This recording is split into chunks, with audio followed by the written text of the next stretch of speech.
On this episode of AV Week, the head of Samsung has a warrant out for his arrest in South Korea, how that will impact the AV industry. Also looking at how to get IT folks or IT talent into your integration firm, and looking at the popularity of interactive displays. All that and more next on AV Week.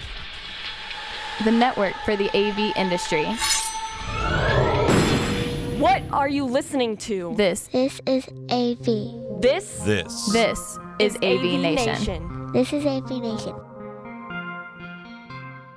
AV Week is brought to you by our fine group of underwriters, companies like Atlas IED. This is AV Week, episode 282, recorded Friday, January 20th, 2017. Net profits. Ready. AV Week. Performing scan. Week. Online. This is AV Week. AV Week. This is AV Week, your weekly wrap-up of audio-visual news and information. My name is Tim Albright. I am your host. With us to talk about said news and information, first and foremost, my buddy and pal from the great city of Philadelphia. How are you, Mr. Green? Good afternoon, Tim. Things are well. The start of a whole new world today, right? It's a whole new world. We are recording this on Friday, January 20th, and so as of about 2 hours ago, the United States has a new president, number 45. So so as they're walking away, they're going to roll right into our podcast, I hope. Oh yeah, see, he'll be here in a second, or Mike Pence will, one of the two. I don't know. Pence is closer to me. I'm in St. Louis, so and the vice president, the now vice president, is from Indiana. So. But John is from a nice company called Advanced AV. Also with us, Hanan from Prime View, the company that gave AVNation a stinking awesome video wall last year at Infocom. How are you, sir? Doing great, thank God. I think today definitely trumps yesterday. Very nice. I had to throw that in there, right? You gonna do dad jokes? He's been practicing this. He's been practicing this all morning. He's gonna do dad jokes. I'm telling you. They are going to be putting little Torah scrolls on every door now in the White House. Make sure that Ivanka and her son-in-law is ready to pass through. Practice what they preach. Well, and here's the thing: if you're not familiar, if a lot of Jewish-owned companies, if you will put the Torah scrolls in the doorways of the institution that you're at. So. Mm-hmm. All right, let's talk about a couple of things. First and foremost, and holy crap, if you're a stockholder at Samsung, you work for Samsung, a lot of our good friends at Harman now work for Samsung, this is going to be an interesting story. So, early on Monday, a story came down, and it's been evolving ever since then, that one of the vice chairman of Samsung, Mr. Lee, there's a warrant been made for his arrest in South Korea. Long story. It involves the president of South Korea. There's corruption charges. There's all sorts of stuff. A lot of folks that are claiming that not just Mr. Lee, but other people have acted inappropriately with the president of South Korea and her administration, not more in a business sense, bribing allegations and stuff like that. Bottom line is, the vice chairman of Samsung is there's a warrant out for his arrest. Not from a political standpoint, obviously not from a legal standpoint, because that's not this kind of show, and I'm not that smart. But John, from the standpoint of the integrator and sitting right here right now, how big of an impact is it if the head of a group and head of a company that you do business with is getting arrested? How big of an impact is that going to have on not just you guys' day-to-day operations, but getting product down the line? It's an immediate concern, obviously. I mean, that's I'm going to add, unfortunately, a political tone to this. Is that I think that as we go forward, our approach to trade, our approach towards that type of thing, as well as this, is going to have an impact. It could cause disruption. I mean, for good or for bad. I mean, I don't know what they're going to, if our new president wants to put dollars on tariffs or something like that, that's going to cause disruption, because all these companies, and one of the things we are sourced we're Asia sourced, and a lot of the stuff like this, Korea, is China, that type of a thing. So our trade is going to have an impact on this. I tied a story to, again, is what's surprising to me is, they're hunting down Volkswagen executives too. I mean, there's warrants out for arrest for things that are done illegally. It's disruptive. I think that you have to have a wide sourcing for yourselves. But I think the smarter people than us and people are foreseeing this and working that out. Or let's say, I hope they're working it out. Hanan, PrimeView is there you go. Here's the thing. PrimeView is you guys are your manufacturing is in Israel. Mm-hmm. You have a fair number of executives in Israel. You're based out of New York. So I'm not going to say that it's an exact replica to Samsung, but you've got an international spread here. It's so when we look at the situation, what's going on, we sort of saw this happening actually a few years ago when his father really was in a coma and having massive trauma, and he was really brought on to run the company. And we were still green at the time. We sort of knew this was happening. And the way that we actually found out this was happening is when Samsung, who we actually used to buy raw glass from the semiconductor division years ago, the quality was going down tremendously, and no one notified us about changes that were taking place. But when we had engineers sent on site to one of our largest customers, which is ESPN for SportsCenter, we discovered that the panels that were promised to be 24/7, the specs at 24/7, were actually complete BS. They were rated 24/7, but the specs said, recommend 4 hours downtime per day. Translation, specs are not what they say they are. Yeah, that's not 24/7. Correct. So we had to give away hundreds of thousands of dollars of goods for free to one of our largest customers, really, because we promised 24/7 and we had to stand behind our warranty, even though Samsung wasn't. Absolutely. And when we looked deeper, and my CEO flew to South Korea to find out what's really going on, we found out that without telling any of their customers, they moved production to China and they moved production to Mexico. And that was something that this guy who's really has a warrant for, he signed off on. So we're not shocked at all. We actually look this as a tremendous blessing for PrimeView, because unlike some of the brands, let's say like Planar and NEC and a lot of major companies who are tied to Samsung, when we had that one bad experience, we said, we're done. We're not working with Samsung anymore. And we've seen their quality control go down tremendously on all their glass. So I'm very pleased to actually say that we're not working with Samsung on that level. And it's interesting because when the Planar was also acquired by Laird, for example, a lot of people turned to me and said, Hanan, what's that to me for you guys? That's a big Chinese investment bank behind them, is that true? Well, how does that treat you guys? And the first thing my CEO said, we're so excited. When Chinese come to America, try to deal with Americans, it never works. So we were thrilled. Right. And I would back everything up you said, Hanan. I mean, it's again, if we're reading it in the New York Times, as much as that's a leading edge publication, you probably know before it's published. At least, and if you don't, you should suffer that pain. And it's interesting because one of the things that I have reps around the country, dozens of reps that I spend time with, from the Midwest to the West Coast, and I was this week in Atlanta.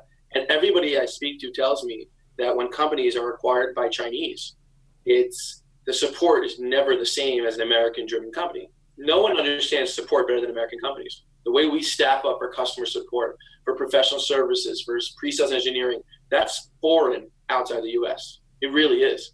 So whenever I hear news like this, whenever I hear news of a Planar being acquired by Laird, I hear from my customers straight up, Hanan, I'm so happy you're here. We want to work with Prime. You don't understand the headaches I had with this Chinese guy and that Chinese guy. They call someone in Shenzhen for 14 hours and they still don't solve the problem because they don't understand in English.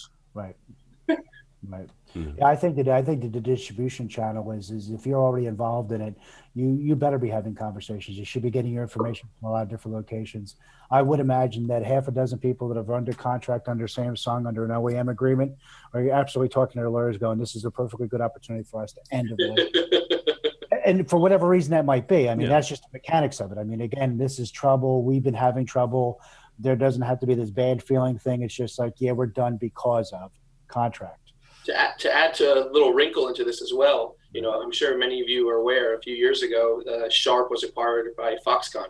Yep. Not a few years ago. This year, well, last calendar year. Yeah. Yes. Well, officially on paper, that's when it started. Yes. Right. It started, the guys who involved in the semiconductor side, like my production team and my CEO, they knew about this stuff before there.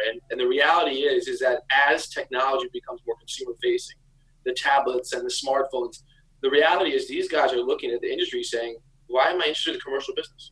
And they're putting more of their energy on the Foxcons of the world. So Samsung as well, we have close ties to a lot of development companies within Samsung. And Samsung developers all over the world. I mean, the guys who create some of the best technology out of Israel for Samsung, their entire division was laid off the other week when their stock went 30% dip or whatever it was. And I think it was 32% of their workforce that let go. And this was before even the warrant went out. So again, and I think that the other thing is there's just signs. I mean, again, their phone's blowing up. Well, don't overthink it. The screen is just bigger, and that's what I sell. So I mean, if they've got problems there probably is. There are probably issues. There's warning signs throughout. It's just again, doing some follow up and checking out of that type of a thing. It is honorable. Unfortunately, I think that they're coming out and they're addressing it type of a situation. That's a good sign because that doesn't mean it's rotted all the way through. Exactly. Yeah, and they have. Go ahead. Right. Yeah, so that they did actually go back and say, we screwed up on the batteries, Yep. recalled them, did their whole thing. Right. But yeah, it'll be interesting to see how this comes down Right. at the end of it. So, all right, over to our friends over at Commercial Integrator. "Quote unquote, IT leaders are gathering at the White House to address the talent gap." This is from our buddy Craig McCormick over at Commercial Integrator. "There's a serious problem when it comes to hiring people in IT these days, and Carousel Industries Chief Client Officer Tim Herbert is determined to fix it." Herbert and Carousels are the ones that are over at the White House talking with the new administration about how to honestly how to address the resources and the lack of resources rather to get folks trained in IT. Hanan, you've been around and you mentioned the fact that you were in Atlanta this week meeting with integrators. What are folks doing from a talent standpoint of getting folks up and running and up to speed when it comes to getting folks knowledgeable about how to integrate IT and the AV space? So it's a definitely an interesting time now because, at the end of the day, while we may be AV centric, while we all may be AV centric at the end of the day, the reality is the end user often don't have a team of AV people. So a big enterprise customer, they may have an AV guy or one or two for a multi-billion-dollar organization, but the real base of support is IT. So what I'm seeing is not even just on the consultant side, but from the integration side as well. Many of the integrators I'm meeting with now are literally acquiring IT companies. Instead of trying to partner with them and say we can work together, which hasn't worked for the last few years as much as people say it's going to happen, convergence, it's a lot of this. The reality is for an AV integrator to be successful and for even a manufacturer to be successful, we need to make sure that our resellers and our integrators have IT capabilities. So one of the things that I've seen interesting is that our integrators that we work with on the AV side have said, we have customers that are going to move and are moving towards IT centric. Can PrimeView build in IP control into your display technology? And this is something that we did a year ago, listening to that, the same way we did 6 years ago, or better yet, 7 years ago with HD-based T. So while we had HD-based T 7 years ago and 3 years ago was SDI, now the requests are coming saying, I need IP. I don't want another device. I need that built in because that's the standard. I require that. And it's interesting to hear that we're really beating at the same beat of our integrators because our integrators are literally buying IT firms so they can really provide those services. And one integrator I met with the other day actually at CTG based in Atlanta, where historically it's been more arenas and broadcast and house of worship. The AV side is definitely growing for them, no question. But the things that they shared to me is that they acquired an IT firm. And this is really for a good half a dozen integrators I met with actually in Atlanta. They acquired IT guys so that the IT can drive because the decision makers are IT people. So it's easier to talk IT with IT. And you grow the business and you support the business, but more effectively. So real quickly, and John, I'll get you on this, but real quickly, Hanan, when you're talking with these integrators, are they giving you any indication, as to why partnering with IT firms hasn't worked out? it's just two different languages. I mean, I think, I mean, I didn't get a black and white answer, but I didn't really ask the question because I sort of knew the answer. It's essentially like a stepbrother and stepsister and saying, marry each other. It's two different, it's like putting on two different left shoes. I mean, it doesn't fit. I just don't think AV and IT ultimately speak the same language. I know a lot of people are trying to make it happen, but I think AV needs to be IT centric because IT ultimately is growing. You know, my brother is an IT manager for a publicly traded company in Israel, and they have offices here in the US. And we were joking about it, you know, he supposedly wants to grab onto a global IT director role. And he said, but the American office is like pushing back because he's AV. It's like two different mindsets. Yeah. You know. All right, John, from the integrator standpoint, what are you guys doing to fill this gap and to, you know, bring more IT knowledge to your folks? I can safely assure you that, you know, again, we were purchased a couple of years ago, and a merger of the companies is probably going to show a roster of easily 1/3 of our employees will be IT. Wow. Either in the role that they have or the knowledge that they have. So it to some degree, it's a very similar, as Anand said, is that, you know, there's an acquisition of that knowledge. I also agree that even on a sales approach, that the way that you sell an IT solution is different than you sell an AV solution. Who you talk to, what you talk to. Again, it's a service, because that's an issue as well. And we literally are in the process of trying to hire somebody. They're coming from an IT. We're going to put them on the services side, not on the IT, not on the systems integration side, because they come about it completely differently. They say different things. They enter into different conversations. It's very strange. So it's not just in a technical department that you have to worry. You have to worry throughout your building. You know, you have to explain your billing person. The reason that they're not paying is because IT pays this way. and yeah, you're laughing, but that's the truth. It's like, well, you know, it's like, well, you don't say I want a deposit, I want something else, because that's the term in their language that they go, oh yeah, it's not progress payments, it's called this. So the conversation, again, it hurts my ears every time I have to be involved in it. AVIT, the conversation's over. Yeah. Okay. It really is. It's on a network. You mentioned the fact that a third of your employees are going to be IT. Right. How are you doing that, though? Is it training, or is it just hiring those folks? It's acquisition. Okay. I mean, it's people in place. It's merging of the companies type of a thing.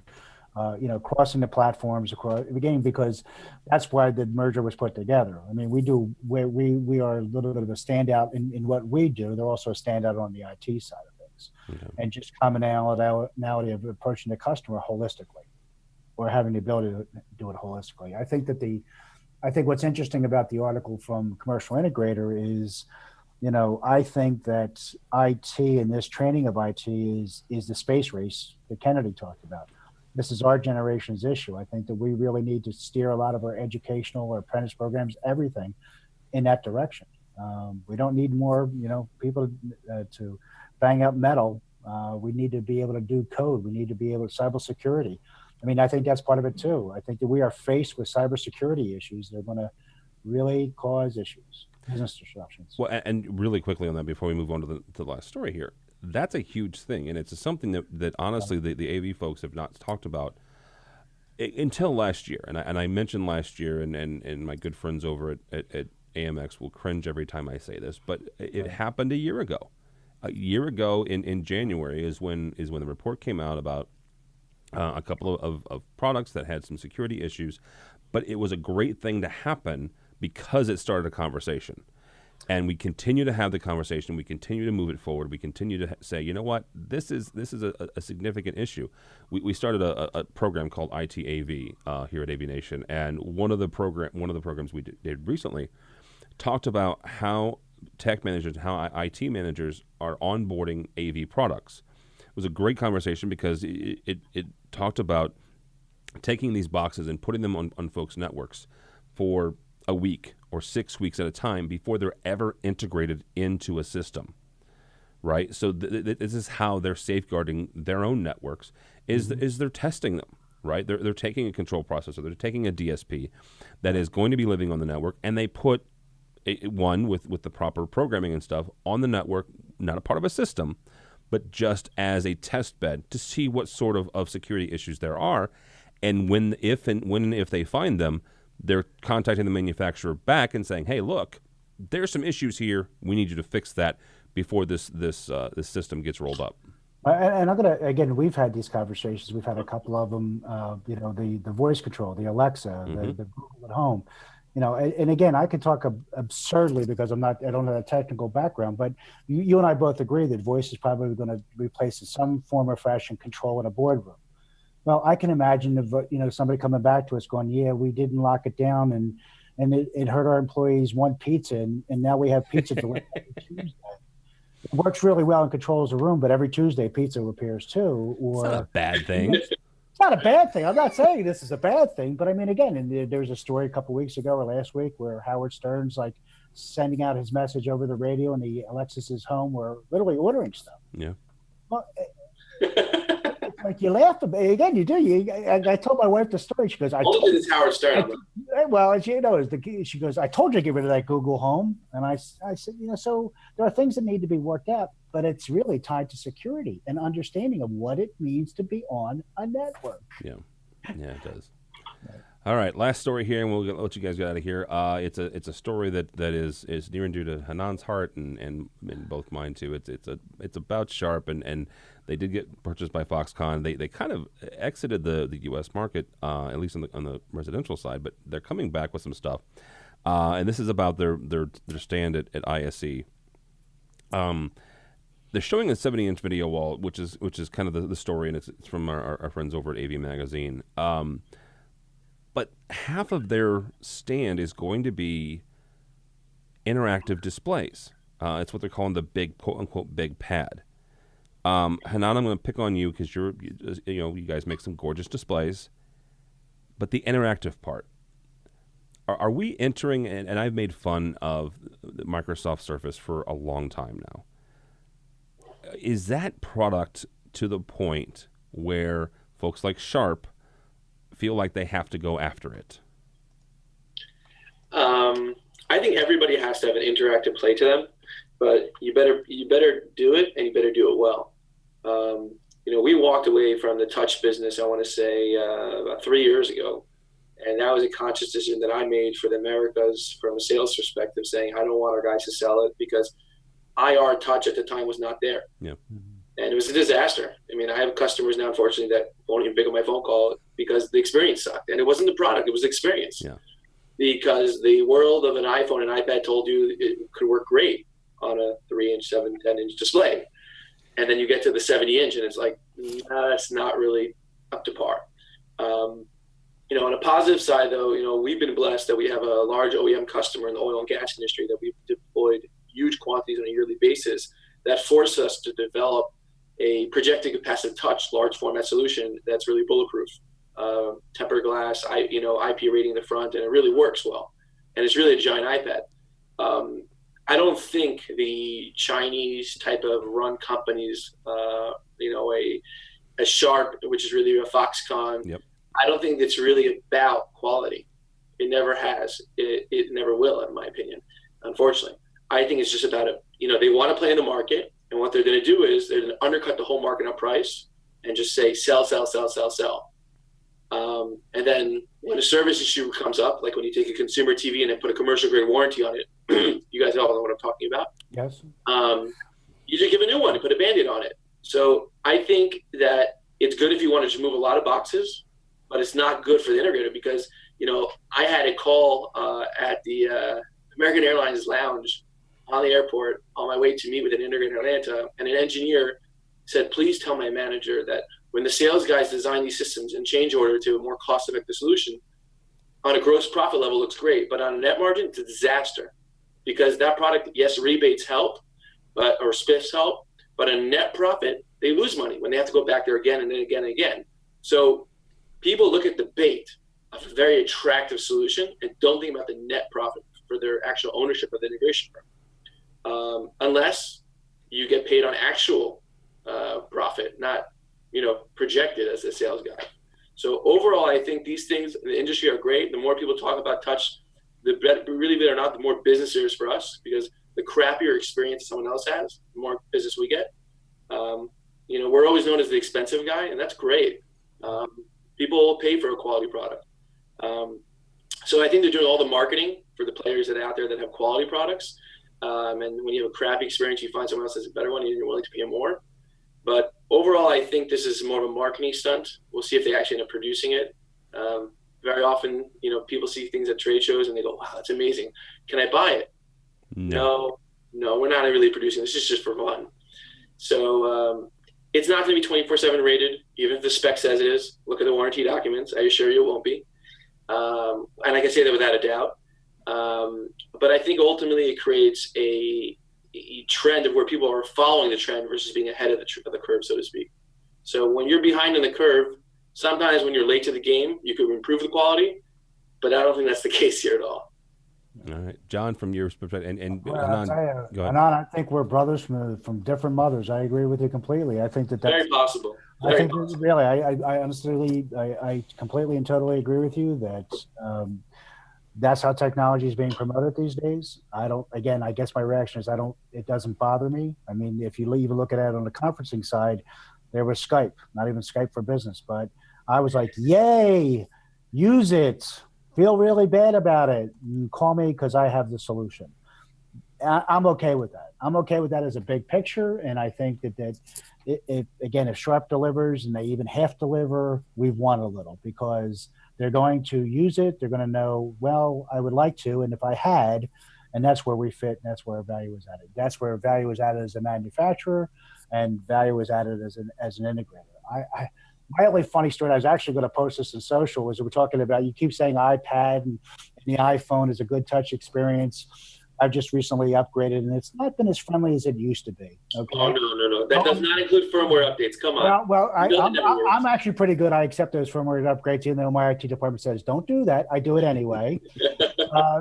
The other example is like, I'll grab my phone and I'll touch it. And it's not as, it doesn't do it as good. But magically, if I stick it in my back pocket, it's able to open up my Starbucks app, order a cappuccino with an extra shot, and order from Moscow.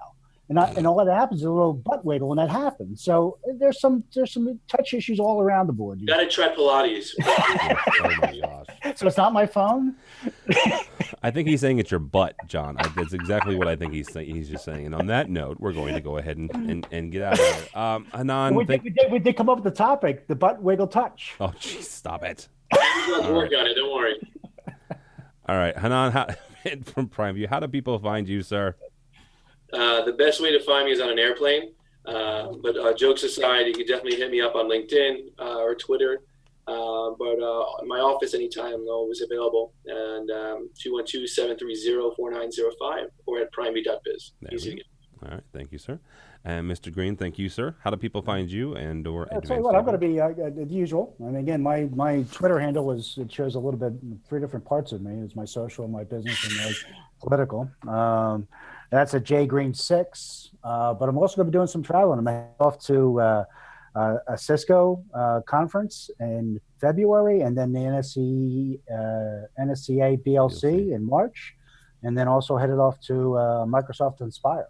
And then AP, and then Infocom. Yeah, and then I got Infocom. Right, so I might be on the same airplane as Hanan. Look for us both. Most likely. All right, for us and for me, honestly, we ended with the Sharp story because of ISE. We're going to be going to ISE, so honestly, go to the website avnation.tv, avnation.tv. We have a bunch of stuff coming down the pipeline, both for ISE and others. If you're attending the show, we do have a neat little contest that our marketing group came up with called Find AVNation. If you go to the Not website, in the red light district, okay? Do what now? Not in the red light district. No, sir. No, I'm not even sure where the red light district is in Amsterdam. You know where the green light is, right? Yes, sir. Yes. That's my story. I'm sticking to my story, and I'm sticking to it. But our booth is in Hall 7, but we'll also be bouncing around different places. We've got 2 different tweet ups. Our friends over at Polycom on Tuesday and HD Base T on Wednesday. We're doing 8 shows, 8 programs during the week. So if you're not going, you can check it out live at 11 Eastern every morning. I'm doing a daily wrap up there, but we're going to be at the Scala booth doing our shows there. all kinds of stuff, and it's all thanks to our wonderful underwriters, companies like Kramer and Control 4 and some others are helping us out in doing that. So, but you'll find all that stuff at AVNation.tv, AVNation.tv. Thank you so much for listening. Thank you so much for watching. This has been AV Week.